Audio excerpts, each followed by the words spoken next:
Hello students, कक्षा 11 भौतिक विज्ञान के ऑनलाइन क्लास में आपका स्वागत है। आज हम भौतिक विज्ञान का जो अगला टॉपिक है, प्रश्न है।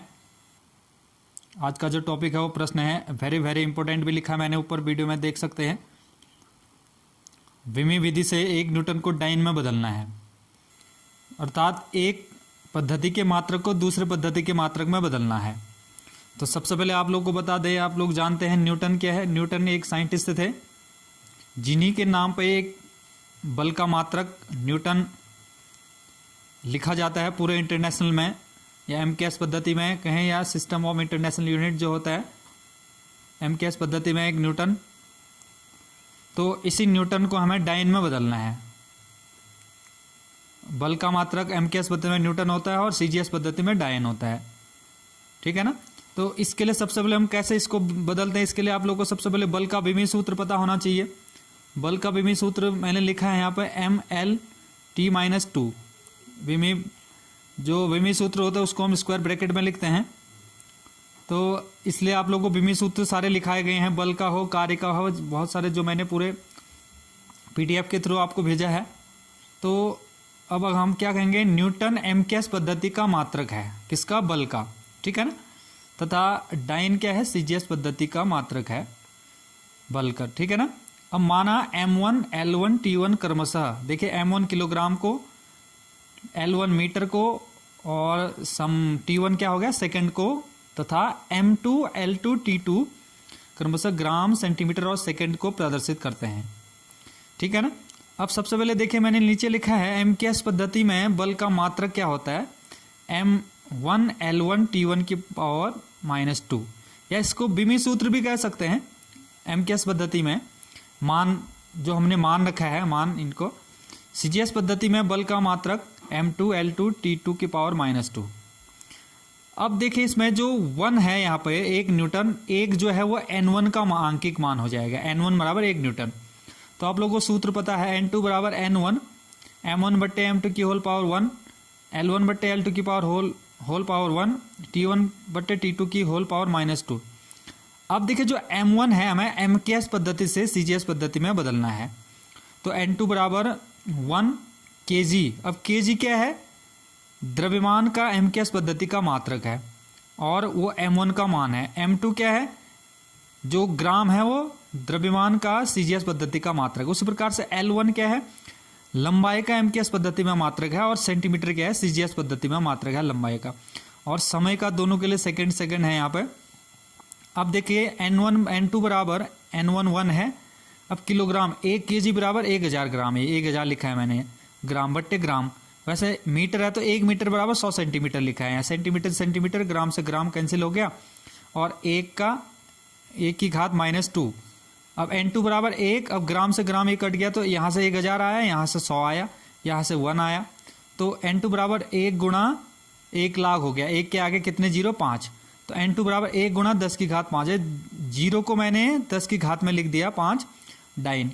तो N2 बराबर आ गया है 10 की घात 5 डाइन।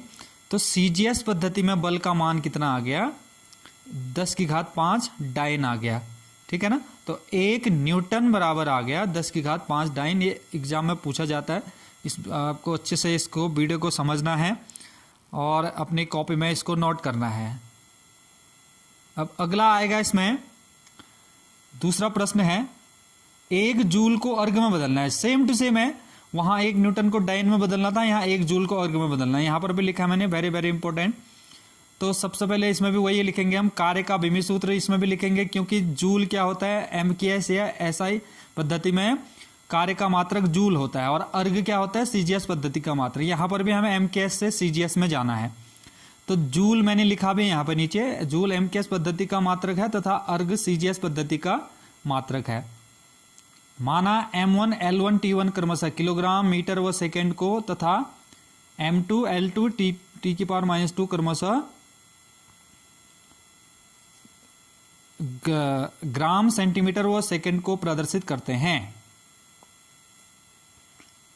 तो फिर से देखिए इसमें थोड़ा मिस्टेक हो गया था, यहाँ से M2 L2 था, यहाँ पे L2 ऊपर नहीं था, घात में नहीं था, इसलिए फिर से बता रहा हूं मैं। माना M1 L1 T1 क्रमशः किलोग्राम मीटर व सेकंड को तथा M2 L2 T2 क्रमशः ग्राम सेंटीमीटर व सेकंड को प्रदर्शित करते हैं। तो MKS पद्धति में कार्य का मात्रक क्या हो गया, M1 L1 2 T1 की पावर -2। ये क्योंकि ये बीमी सूत्र ये है, इसके आधार पर हम यहाँ लिख रहे हैं। अभी 1 1 है क्योंकि पहली पद्धति में। CGS पद्धति मतलब दूसरी पद्धति में कार्य का मात्रक M2 L2 की पावर 2 T2 की पावर -2। दूसरी पद्धति CGS तो 2 2 आया है, पहली पद्धति MKS 1 1 लिखा है मैंने। उसी प्रकार से यहाँ पर भी N1 बराबर 1 जूल। तो सबसे पहले N2 बराबर 1 M1 बट्टे M2 की पावर 1, L1 बट्टे L2 की पावर 2, T1 बट्टे T2 की पावर -2। N2 बराबर 1। M1 मतलब किलोग्राम, पता है आपको द्रव्यमान का MKS पद्धति में जो मात्रक होता है वो होता है किलोग्राम, और CGS में ग्राम होता है, ठीक है। और मीटर सेंटीमीटर, सेकंड। तो ग्राम से ग्राम कट गया, 1000 यहाँ से, सेंटीमीटर 100 आ गया यहाँ से, सेकंड 1। अब देखिए N2 बराबर 1 गुणा 1000 और 100 का वर्ग गुणा 1 का वर्ग, 1 गुणा 1000 गुणा 100 का वर्ग 10,000 हो गया 1। N2 बराबर 1 गुणा 1 के आगे 7 जीरो। N2 बराबर वही 1 करोड़ आगे, इकाई, दहाई, सैकड़ा, हजार, 10,000, लाख, 10 लाख, करोड़। N2 बराबर 10 की घात 7, तो इसको मैंने 10 की घात में लिखा है अर्घ। तो CGS पद्धति में कार्य का मान कितना आ गया, 10 की घात 7 अर्घ, अर्थात 1 जूल बराबर 10 की घात 7 अर्घ होता है। तो इसको भी अच्छे से आप लोग देखेंगे, इस वीडियो को समझेंगे और अपनी फेयर कॉपी में नोट करेंगे। दोनों बहुत महत्वपूर्ण प्रश्न हैं, तो इसलिए आप लोग अच्छे से इसको देखेंगे, समझेंगे और नोट करेंगे अपनी फेयर कॉपी में।